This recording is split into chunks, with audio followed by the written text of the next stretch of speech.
Hello everyone, I'll be showing you how to stop paying for Sora, paying for any video generation using Google's Veo tool for free. First off, all you have to do is just go to Google AI Studio and then go to Video Gen. Now you can do a lot of stuff. You can generate a video, for example, let's say,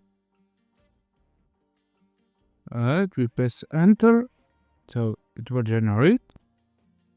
As you can see, it already generated the video and looks pretty good. And keep in mind, this is relatively recent. So settings like the frame rate or resolution are coming soon. But it's free, so we don't care. Also, you can choose your aspect ratio, the number of results. You can give negative prompts. For example, no lava, and we ran it again.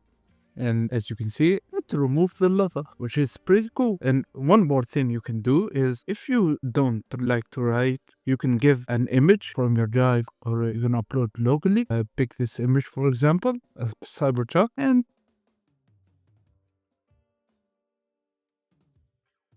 we give it that, and then we run it. And let's see the result. It's not the best, but it's a start, and you can download the video or upload it to your drive. And there's a little limitation with the image animation, is that it currently does not support images with people. So vehicles are okay, but people, they're still working on it. And that's it. I hope you guys enjoyed this tutorial and found it helpful. If you did, please leave a like and subscribe to the channel. And I'll be seeing you in the next tutorial. Goodbye.